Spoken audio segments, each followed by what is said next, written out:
So I'm going to call the meeting to order. If I can get roll call, please, Tina. Okay, yep. Gina Sakala. Here. Marie Pisner. Here. Bob Corsati. Here. I know you're here. I'm here. Scott Ryder. Here. Doug said he was running late with work. Bethany Olette. Here. Tim Neville. Here. Tina LeBlanc. He's sick. John Ungeyer. Melissa Everett. Saw you, Melissa. Oh, you're muted. I got you, Melissa. And Jonathan LeBlanc. Here. Perfect. Okay. Melissa, And the minutes, it's approval of June 22nd minutes. On the agenda, it said June 23rd. Oh, all right. That's my bad. No worries. Can I get a motion to approve the minutes of June 22nd, please? So moved. Tim. Second. Any questions, comments? All right. All in favor?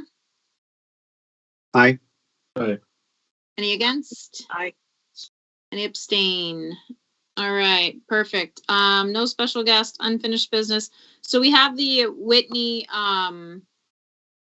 replacement HMS update, but I'm going to leave that under new business, so we'll grab that in a minute. I want to go to the transfer station first because I believe Fred says he's going to have sort of an update, and I don't know if this is like a final update or just a full update.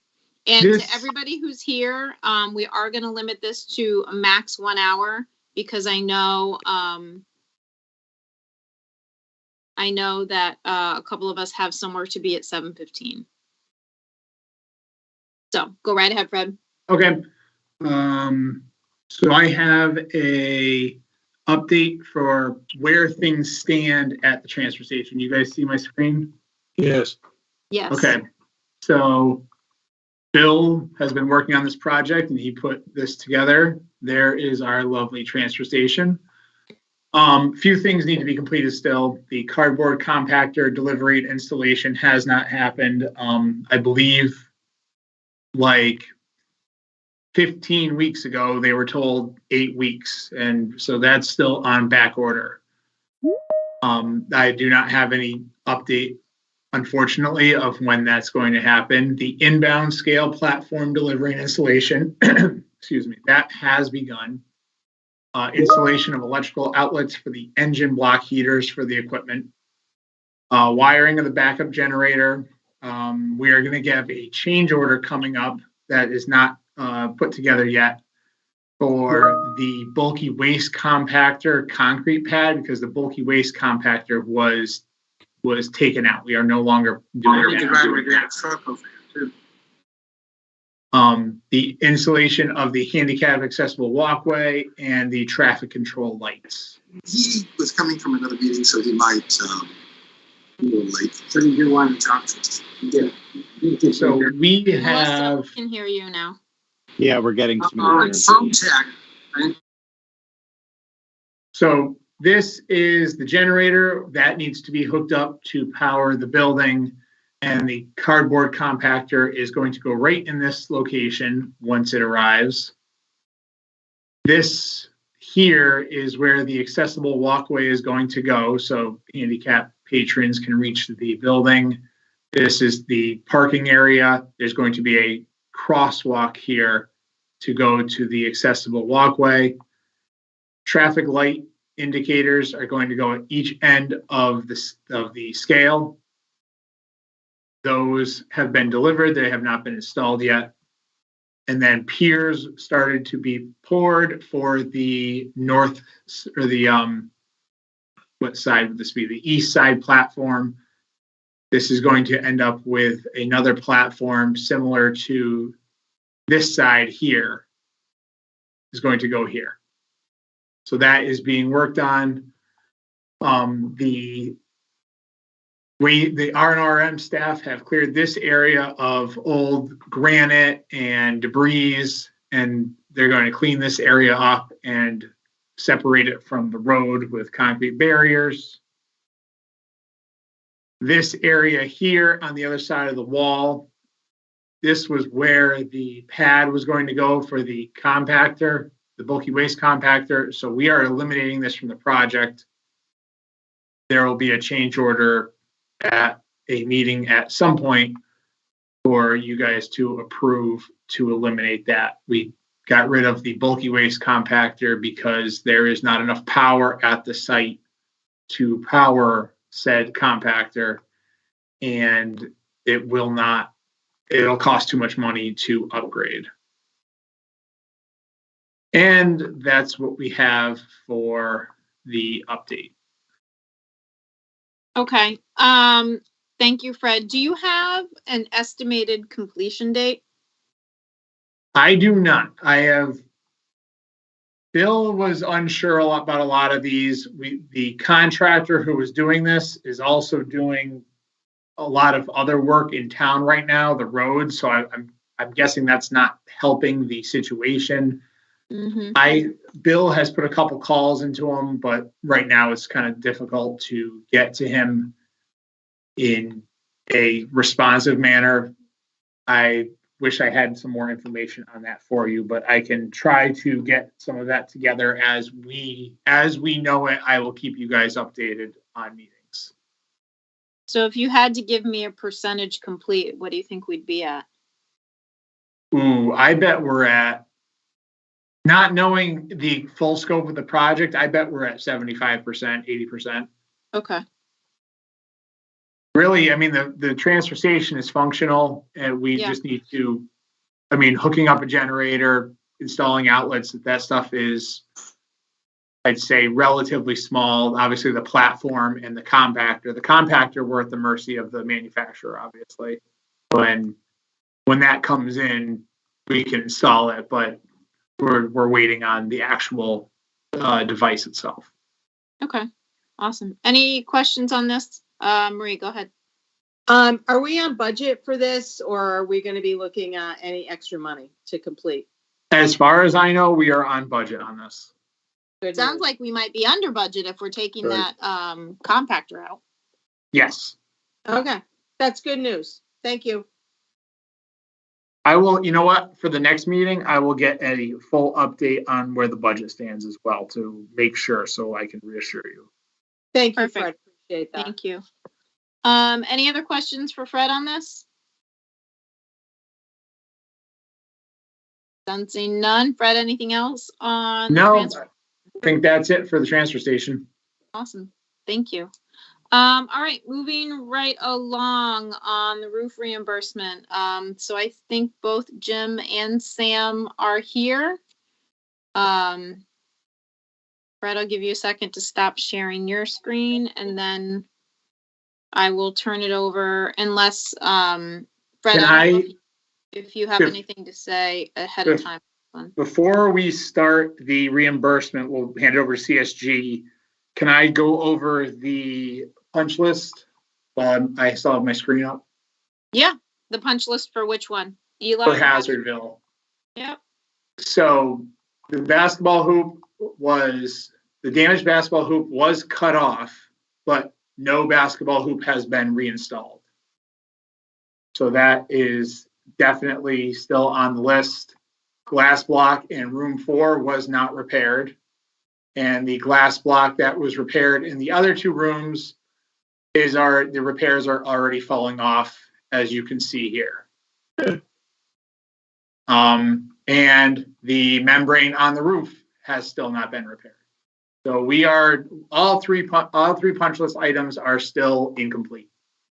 Okay, so when I reached out to Silktown earlier today, they said the glass block was complete. So can you send me that so I can send that to them? Yes. Okay, thank you. All right, so really we have the basketball hoop, the glass blocks in those 3 rooms, and then the membrane, the roof front membrane. The membrane. And how long have those punch list items been outstanding? We had our walkthrough in March. Are they telling you why they can't get it together in 4 months? There's been a number of emails saying, oh, we'll get to that when school's out. What day is school out? We give them the day school out. And apparently, I don't know if they just missed this room, but obviously this has not been complete. I just took these pictures yesterday. Okay. This obviously is not in playground shape. That's not really safe for kids.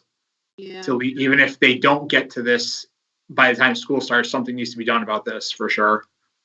And obviously this has not been done. Yeah, I don't know that them not getting to that basketball hoop should even be an option. I can't imagine it's going to take long. They just need to get it done. Right. Yeah. So that this definitely needs to be taken care of. Okay. right. And Sam, you're going to follow up on those? Yeah, I sent them a note and they said that all the glass block was complete, and then someone else was supposed to get back to me on the basketball hoop, and I haven't heard anything. So if you could send me those photos and I can send that to them and be like, hey, like this isn't done yet, that would be helpful. Okay. Does CSG normally do like a walkthrough on punch list items to make sure that they were done?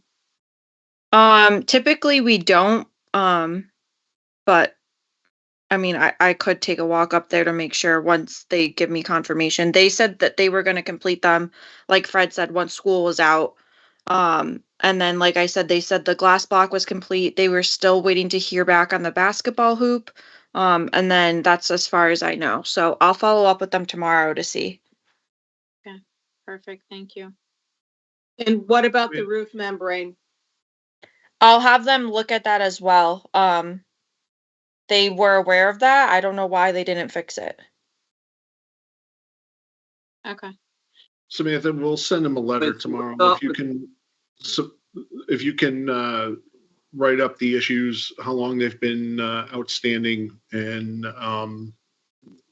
put them on notice. Okay. Okay.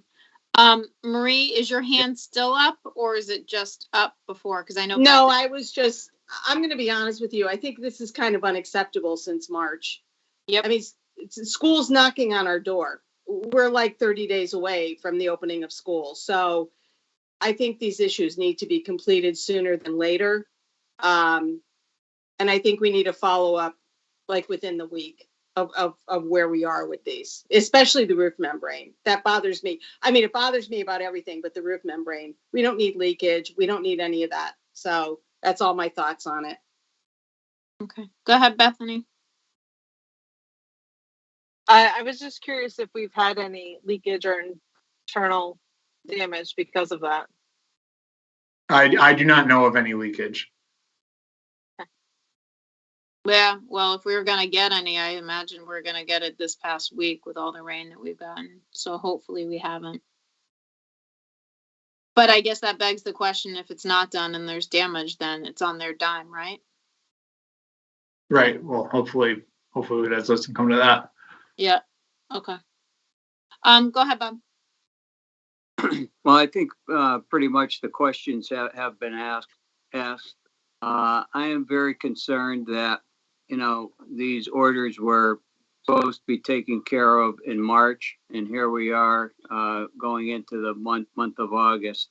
I am concerned about if there are any water issues that are taking place due to this membrane up on the roof, and if there isn't, then I think we're pretty lucky with that. But these have to be taken care of. There's much too long. You have safety issues with that basketball pole area there too.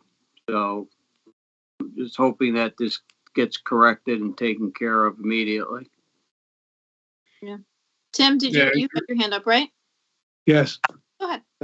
I think everybody's expressing the same concern. 4 months is ridiculous. I'm disappointed that CSG has not been following up on these things. I'm not sure if that's not their bailiwick to take care of that. I think since it's gone on for 4 months, I think somebody should be in there lighting a fire under them to do it. So we have, August 1st is next week. and the kids will start coming in. You know, my mind, it sounds like an awful lot of excuses and no action. So whatever we can do to light a fire under them, this is that membrane is crazy, particularly with the weather we just had about an hour ago, and the idea of the glass block doesn't make any sense. So I know I'm beating a dead horse, but somebody needs to get some action out there. Yeah. So So, we'll take we'll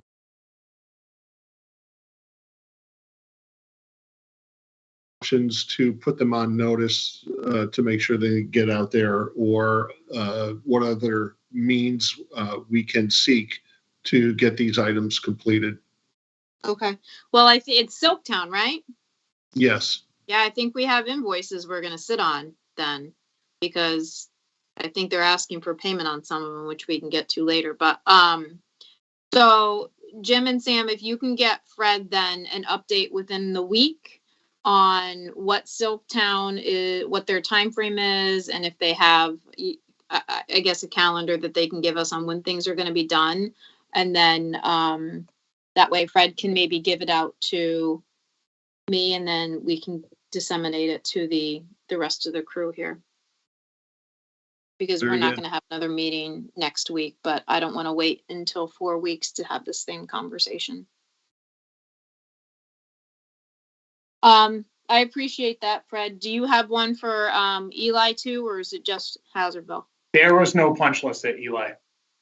Good. All right. Jim, I will send it over to you and Sam then on the update for the reimbursements. Yeah, Sam, do you want to give a brief update on that? Yeah, can everyone see my screen? Yes. Yes. Okay. So we have been back and forth with the state, trying to get a consensus on what the reimbursement status would be of all the change orders. They have stood firm on, as they, for Eli Whitney specifically, the ones that were deemed as ineligible will still be ineligible. So for Eli Whitney, I'll talk about the change orders first, and then we'll get into the other stuff. So for the change orders, so for Eli Whitney, they approved around $31,606 worth of change orders as eligible for reimbursement. So the town should see back a little over 22,000. Sorry, can everyone see? Yes. And the town will be expected to pay a little over $9,200 for those change orders. For the change orders that were indicated as not meeting their 6-month rule, they were a total of $226,910.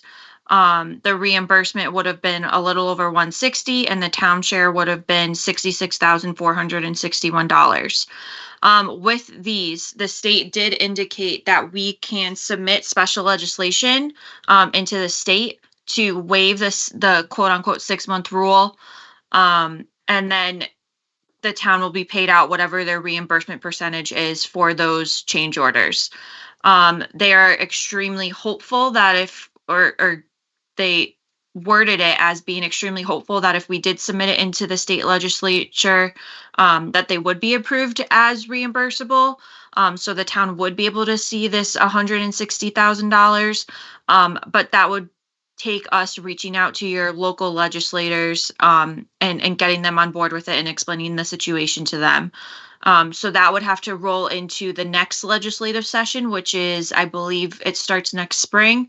And then once they get through that session, then it gets approved. And then the town should receive payment on those.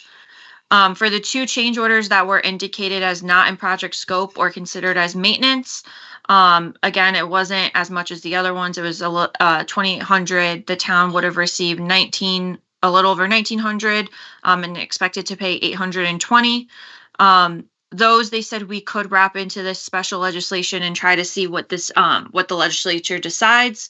But again, those, because it's such a small dollar amount, I would just recommend going for waiving the 6-month rule and getting that percentage reimbursement, and going from there. With that said, I got all the information from John Wilcox. that showed what the funding amounts were for Eli Whitney. So it looks like over a period of time there was additional funding added to the project. So when we put in the grant application, which is basically saying what the state is on the hook for, or what the state's approving as the total project for the project, we were at $1,344,020. With the additional funding authorization, it looks like you guys have budgeted it a little over 1.6 million for Eli Whitney. With that said, the difference between those two is a little over 343,000. So because the town has added money to the project, we would have to formally submit, it's called an 049R, that tells the state that the town, reallocated X amount of money to the project. And that would be the total funding allocation for the project. However, just looking at everything and looking at all of the costs and things like that, the only required additional funding based on what the base bid was for the subcontractor and what our total, what our other numbers were for the rest of the categories for the project, we were only about $44,000 over what was originally approved by the state. So that means the town has an extra funding amount of a little over $298,000. Now, this doesn't include the change orders that I discussed earlier. This is just strictly for base contract work. Does that make sense to everybody? So essentially that additional funding from the town covers the change orders for now until we can get special legislation to get those funded. Correct. Yes. Okay. So why did the town add funding? So I wasn't part of that conversation initially, but basically what I was told is that the town, because of the budget, couldn't allocate all the money required that for the project that they needed to in 1 year. So they needed to reallocate at another time. So that's why we were that's at least as far as I know. I don't know if anyone from the town has more detail on it. The same thing happened with Hazardville, which I can get into in a second. So that makes sense. That means we funded them in 2 fiscal years because we can't fund them over the charter amount, which was $600 and something or other $1,000 per year. So it's not that we added additional funding; we just funded it in 2 fiscal years. So are you saying because we funded it in 2 different fiscal years that we have to submit a letter saying we have to submit? I don't get it. No, Gina, we have to submit because it wasn't fully funded when you went for the grant application.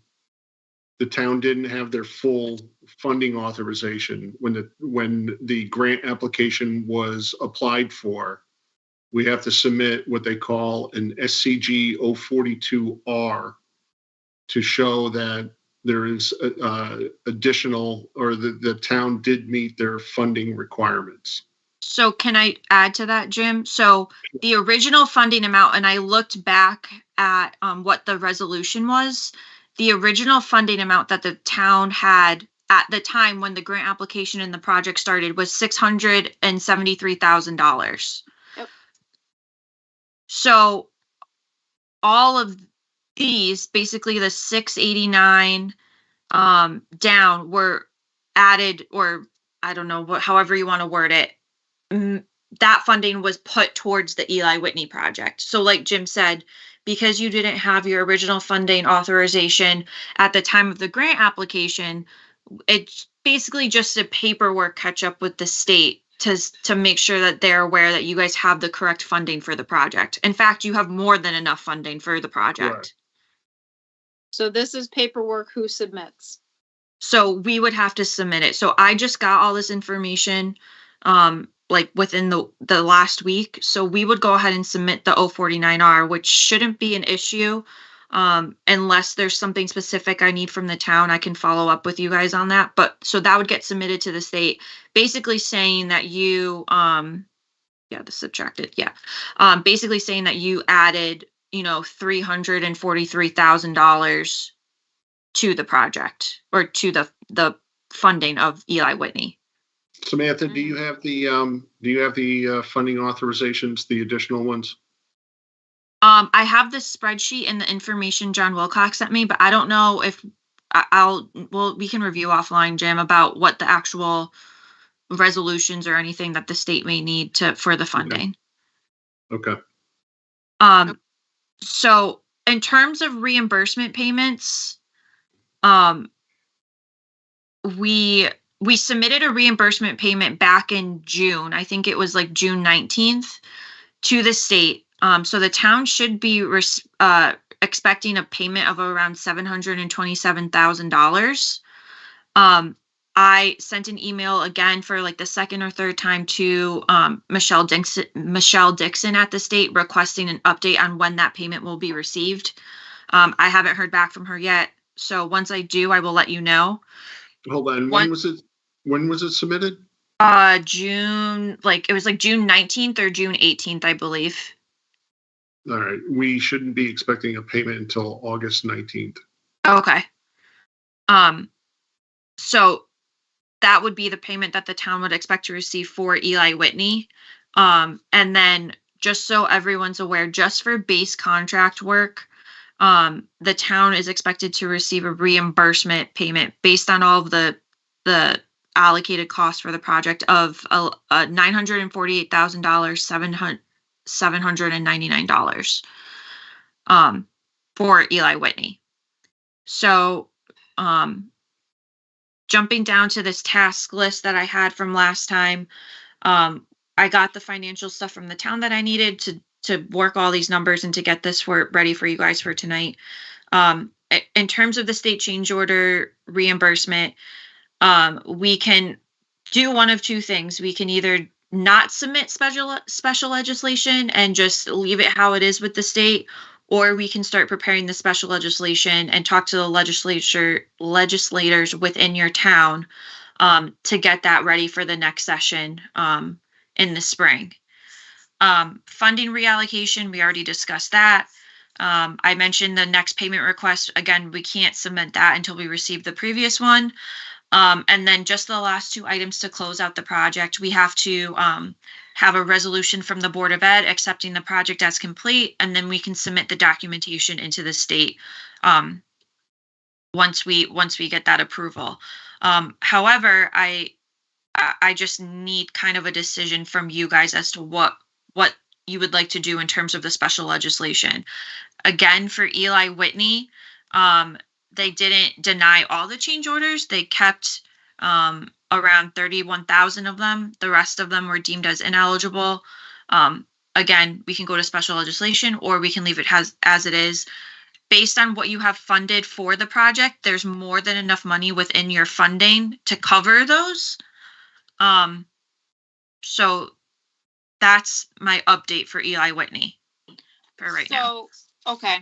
And I assume Hazardville Memorial is going to be the same update, just different numbers.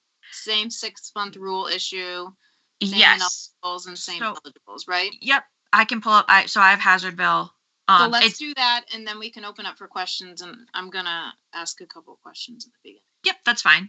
So basically the same thing for Hazardville that we did for Eli Whitney. So we have the funding authorization was $1,344,020 based on the grant commitment letter from the state.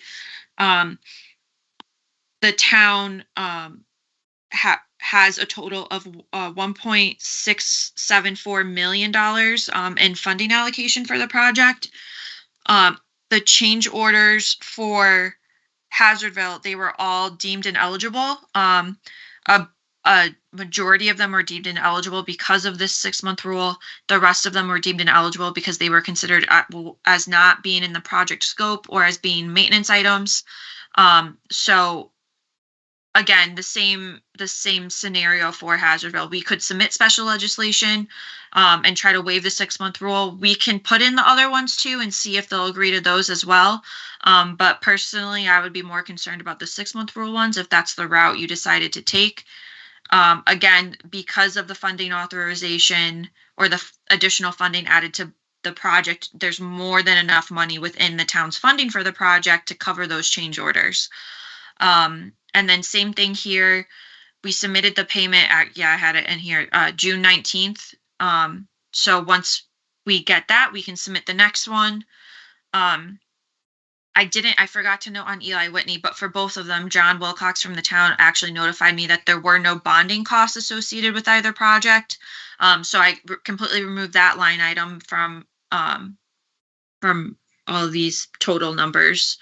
And then the task list and is the same as Eli Whitney. And then the punch list items, like I said, I'll follow up with Silktown tomorrow to see. They told me, like I said, all the glass block and stuff was completed, but apparently that is not the case. So we'll get them on that and put them on notice for that. I know that was a little bit quick for Hazardville, but like I said, it's pretty much the same thing as for Eli. And that's kind of where we stand at the moment. Okay. All right. So here's my question. I think it's silly to say we have more than enough money in the funding so we can go right ahead and eat a bunch of 6-month rejection. That's ridiculous. So you need to explain it to me like I'm dumb. Who submitted the stuff 6 months late? Who submitted it late?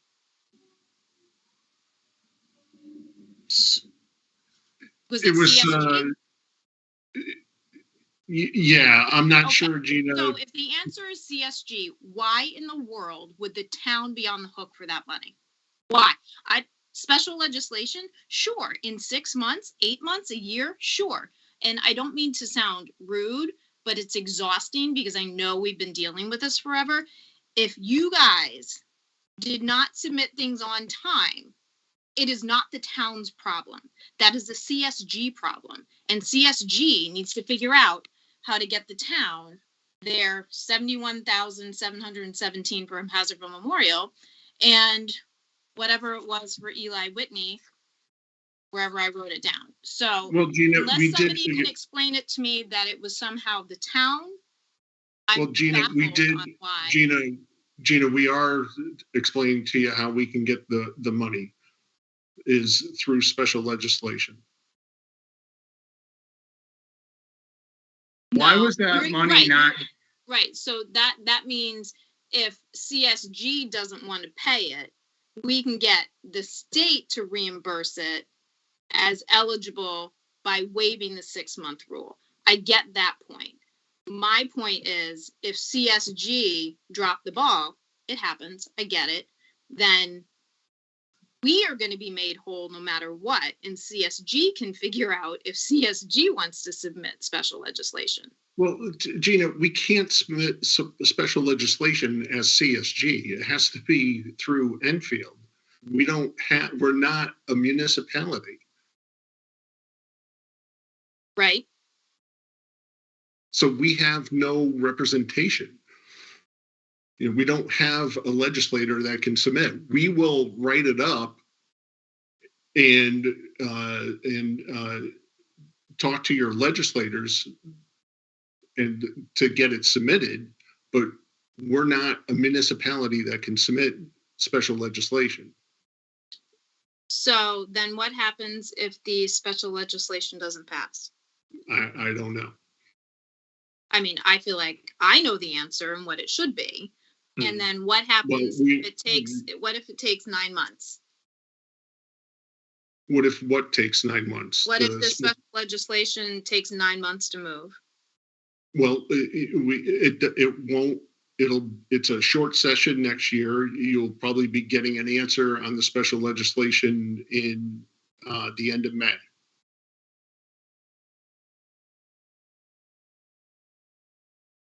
Does anybody else have any questions? Yes. I'm trying to figure out Okay. why your question wasn't answered. Yes, me too. What question was that? Who allowed this to go in late? Who's To be honest responsible? with you, I'm trying to figure that out. We had, another individual at CSG who is no longer here. that was managing it. And we are trying to rectify the situation as best we can.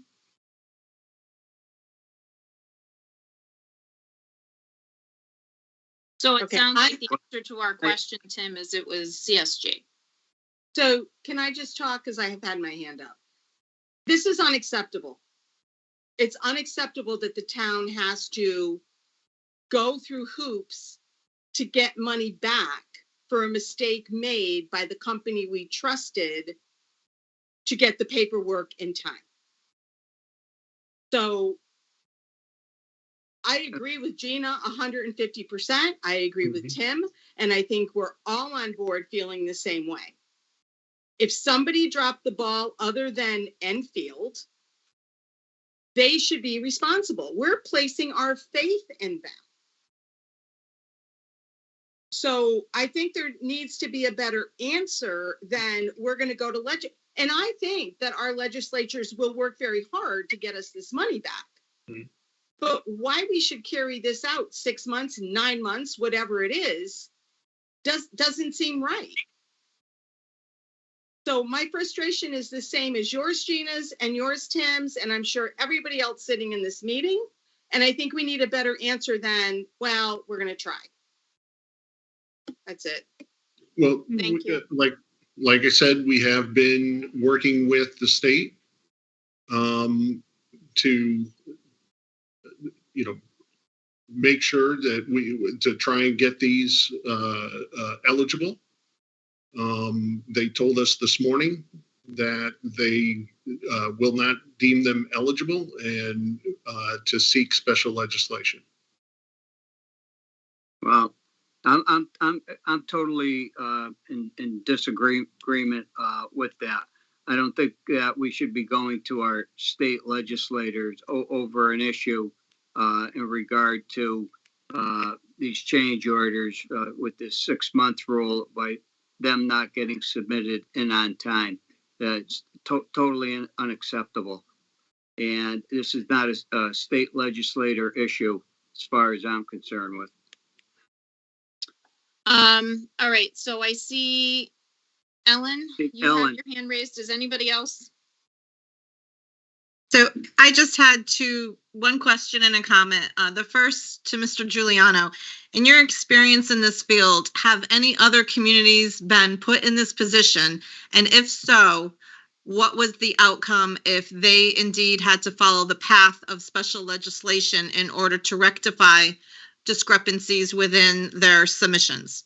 They sought special legislation, and as far as I know, they've received special legislation. I can show, I think I have the latest legislative action from 2020 or this past session, where there has been a number of districts that receive special legislation for a variety of items.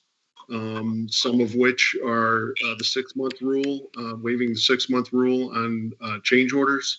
Some of which are waiving space standards. Some of which are waiving audit discrepancies. It's a variety of different items. Were any of them approved for failure to submit in a timely manner and approved? Not that I'm aware of. Okay, so with that being said, I spent some time with our Public Works admin team yesterday and John Wilcox, and I believe Fred has some paperwork that might be helpful to the Joint Facilities Committee just to kind of establish a visual as to some of the concerns and questions that we're wrestling with in terms of just a few things that maybe, Mr. Giuliano, you could provide some clarity to so that we can move forward and find a solution once we kind of understand some of the paperwork. So Fred, if you have that, I think it might be good for the committee to see it. Yes, you guys might recognize this document. This was a document we used at a previous joint facilities meeting. Yes. It was received by the state Office of School Facilities February 15th. signed in February by Drezick, Silktown Roofing, and John Wilcox. These are the reimbursement amounts. Oh, this is Eli Whitney, by the way. So very clearly here, it says it was received on 2/15/2023. The start of the 6-month period was 8/14/2022. The work was done in May and June, or was approved in May and June of 2022. So it was not submitted for a good 8 months after the work was approved. I don't know if that's when it was approved or if that's when. Oh, so I have the meeting minutes actually from that time. Okay. When approval of alternate number 2, Eli Whitney, at a special meeting, 6/30/2022, approval of alternate number 1 at Hazard Memorial the same day. So that's June of last year, this work was approved, and the state didn't receive for 8 months, didn't receive the paperwork. So clearly past the 6 months, because by this document here, the date of change order is the first date the CM or general contractor or trade contractor signifies approval for the additional work to proceed.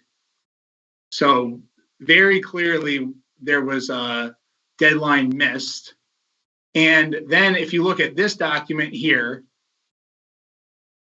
the date of the change order is July 13th. Tom Hibbard dated it July 13th. It was not created until November 8th, 2022, which the timeline does not match up on that. So that is very confusing to me as well. These are the change orders. Look, 5/19 is when the quote was submitted. This date here, where's the date on this one? 1/24/2022. April 21st. These are all the dates of the contracts. Change order number 2, again, 6/20/2022 for Eli Whitney. And then again with Hazardville Memorial, very similar situation, February 15th. All the dates are in February. Again, start of 6 months was 8/14. State didn't receive it until February 15th. Again, all the work done in July of 2022. These are the forms submitted to the state.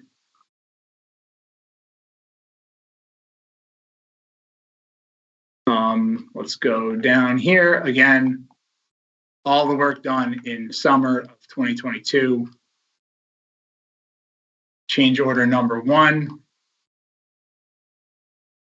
This one, again, July 13th, 2022, add alternate number 2, again, created in November. So dated July 13th, created in November.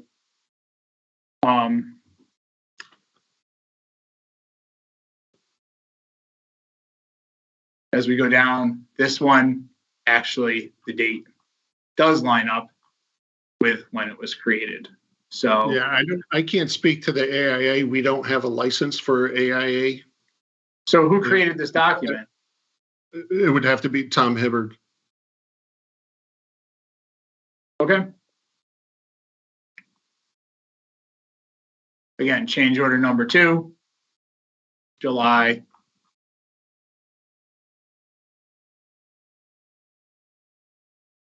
July is the quote. Change order number 3, July 13th. And basically the rest of them go down as such. So we are far past the deadline when it comes to submission.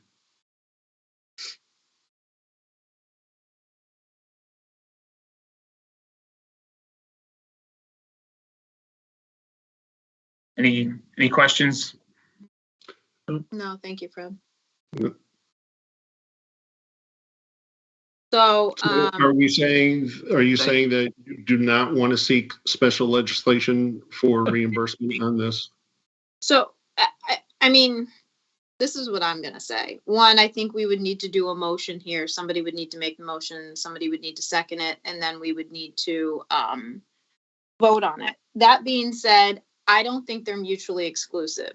Do I not want to see special legislation that would allow municipalities to be able to submit 6 months after things that didn't match up with the 6 month? I think that's a great idea because I do believe these, whether excusable or not excusable neglect, this happens, right? So these mistakes happen. So would I like to see that legislation? Yes, because I think it would help municipalities, maybe just not Enfield. Do I think that I want it in this case because it's going to take 9 months and that's going to put us all almost our entire way through our budget? I don't know. I mean, we can open it up. I don't know if somebody wants to make the motion. We can second it and then have a discussion and then we can vote on it. And if it fails, it fails. If it passes, it passes. I don't know because I don't believe they're mutually exclusive. I don't think that we're going to get it regardless if we're 8 or 9 months past. It's not like 6 months and 2 days. We're further past that. But I do believe legislation like that might help a municipality down the line. For whatever it's worth. So I don't know if I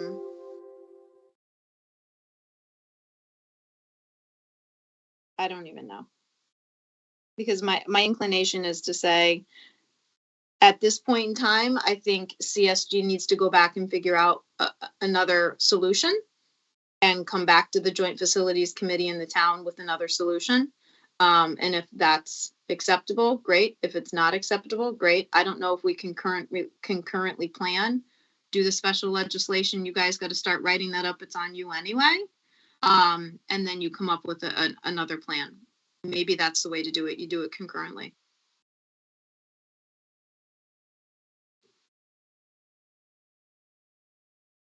I don't know whether other people's thoughts are. I don't know if people are frozen or if they're just staring. So I guess my frustration still lies with where the fault came from. And it looks like it was CSG's fault that things didn't get submitted. Am I correct? Yeah. Okay. That's what it sounds like, yeah. So if I'm following all these numbers, so it looks like they dropped the ball on the paperwork and now we take the responsibility of getting the money back for our town. We have to do the best we can to get that money back. I mean, we have to. We can't just sit here and say, okay, boo-boo made. It's too much money to say that. Yeah, I mean, we'd be getting 66 plus from Eli, and the other one is 226. It's 220, almost 227,000. I mean, those are some good numbers. Those are the total. That's the total cost. The town share, I think, is 66. It doesn't matter. We're still in 6 digits. We need to just as another question for Jim. We keep referring to these change orders that it said that the 6 month rule. What about the alternate number 1 and alternate number 2 that says backup not apparent on my screen right here? Hang on 1 second. Backup not apparent. What about this $207,000 that was mismanaged as well? That we're the only thing talked about in Sam's presentation was the 6 month rule. Backup these alternate number 2 for Eli. All the numbers I provided in my presentation included the alternate. Okay. And we sent the state the backup that they needed, and they still came back and said no. Well, did you send the backup? Hang on, I'll find it in a second. Did you send the backup after the 6 months? We sent them the backup when they sent us their response. Okay, so then it was after. Did they tell you why it was rejected?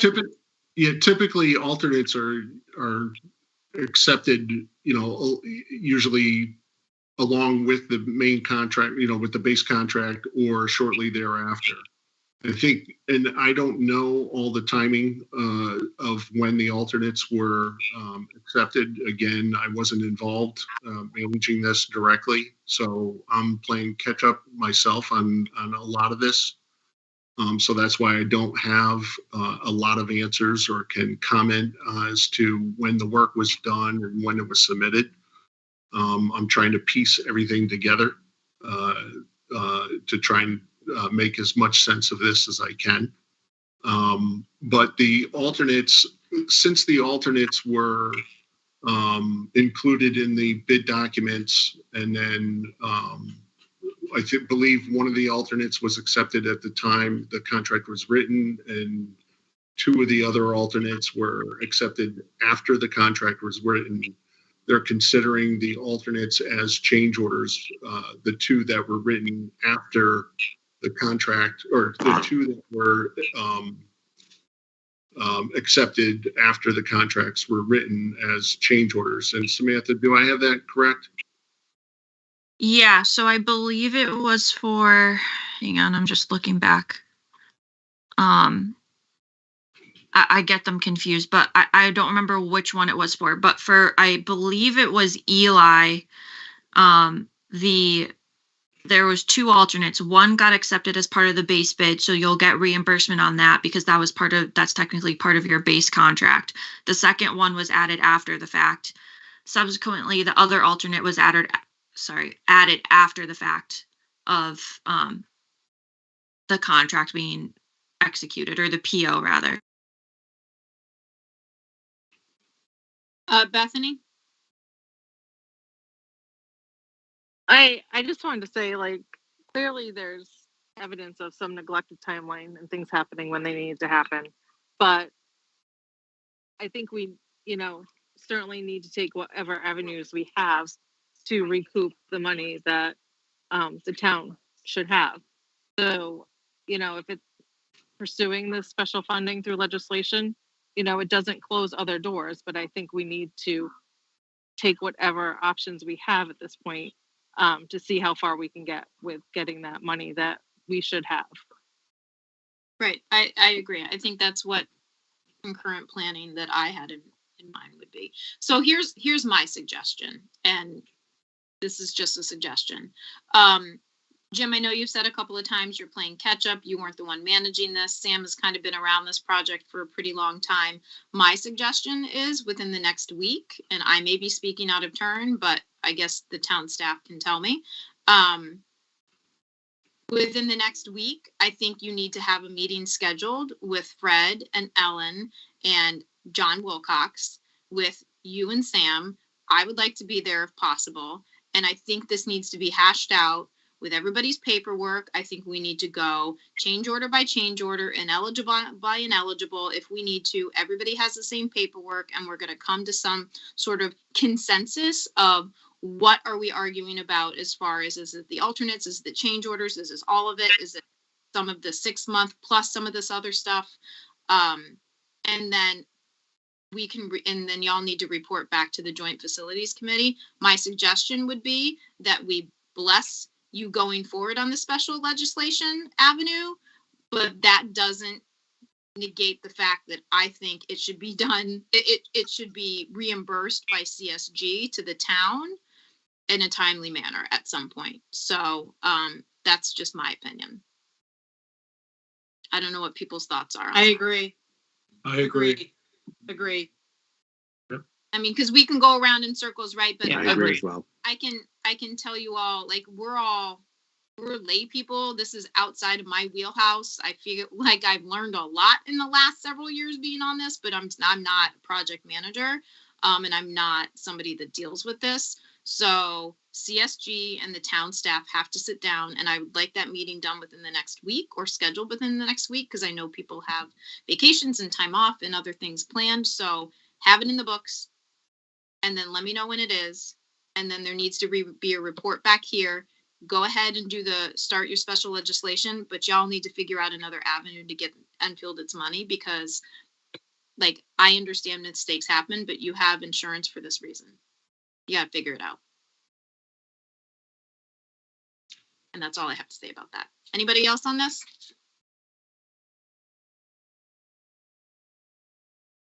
Do we Marie? need a motion? Do we I need a don't- motion? I don't know that we need a motion to have them go ahead and start the special legislation paperwork. Okay. But if somebody wants to make it and go ahead, just to be safe. Gina, I would kind of like to wait until after the meeting and get after the 1 week to see what type of communication and what the result will be after they do their little more investigating of why this came to be. Then maybe at that point, in a week, then we could maybe move forward with that. But I'm Okay. curious to see Okay. what's going to happen within that week. All right. Sounds good. Perfect. All right. Thank you, Jim. Thank you, Sam. We're going on to B. You guys can be in touch with Ellen and Fred and John Very good. Wilcox. Thank you. Yep. Fred, do you want to just go through the Alcorn really quickly? Because I know we only have a few minutes and then we got to go. Yep, there's really not a whole lot with Alcorn. I am still working with the design team. The project manual is being put together now. I have a couple documents that I have to get them to apply to the state, but there's really not a whole lot of update on that. And are you good with that? I'll move right on to C too.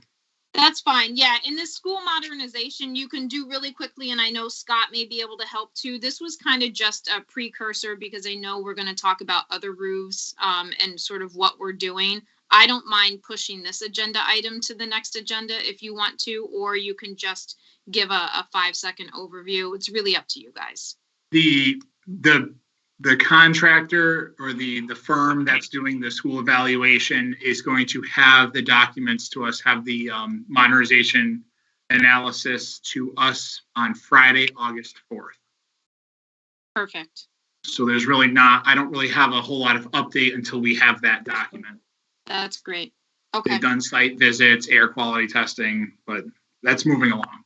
perfect. Scott, anything from you in addition on that? Because I think then we can just move that to our next meeting.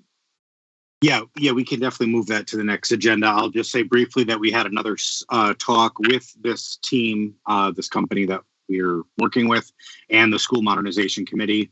And we got some feedback from teachers, just some reminders to these architects, not that they're unfamiliar with K-5 buildings, but that they're different than a JFK or a high school where you don't go to lab. Your classroom is everything. Your classroom is your lab. Your classroom is you have a library, but you also have a small library. So we just really drove home the fact with this group that students at this grade level, K through 5, basically are in that classroom minus lunch, recess, and specials. And that these classrooms needed to be an all-inclusive room for all subjects. And that was just basically the conversation on that specific meeting last week, which was on the 17th, I believe, Monday. Perfect. Yeah, thank you, Scott. Just one recommendation to the committee to try to have the meetings on a non-council night. Oh, yeah, sure. Yeah, when I had sent out the dates, we had thrown out a couple of options, and we just picked the one that worked best for most. And it was something that they needed to get done for their checklist. The meeting had to have happened within a few-day period. So that was the only reason it was on a Monday. Yeah, great. Just for the future, that's all. Just So, I'm sorry. I agree with Bob on that, but I also think when these plans come in on the 4th, I think both council and BOE should be notified and work together and come together on that because we had such a great meeting. And I really think this is important to start moving this forward. well, We I need know as it's much- going to go, right. I think it's going to go to the modernization committee. Yeah, it's gonna come first, to and the they're SMC. kind of just Okay. heading that, but I think, yeah, at some point, I think the BOE and town council. should I'm get just some looking sort at of how briefing fast from time that. is flying. I mean, Yep. time's flying past us here. It's going Yep. way too quick. So So, I know several of us have to go. So there's my suggestion is that we put in our calendars August 10th because that would be our next scheduled meeting. I know we've been doing once a month, but I'd like to maybe, if nothing else, let's put it on the calendar. And if I don't have an update from CSG in the town, we'll cancel it and go to the 24th. but put in there, the 10th would be the next meeting, and then after that, it's the 24th. So I would just put both of them in your calendar. And I apologize for how irritated I am with CSG. Or really, I'm not. I'm just sorry. I'm irritated, I guess I should say. I think we all are. We thoroughly Yeah. understand. All right, so 6 o'clock on the 10th and then 6 o'clock on the 24th. If we cancel the 10th, we'll send something out and hopefully an updated as this at the same time. And those punch list items update as well. Great, thank you. Anything else? All right, I appreciate you guys spending your evening with me. Motion to adjourn. Second. Second. Enjoy Thank you, your Robin, evening. Tim. All in favor? Great work, everybody. Thank Aye. you. Yep, thank Stay you. dry, everybody. Thank you. Bye.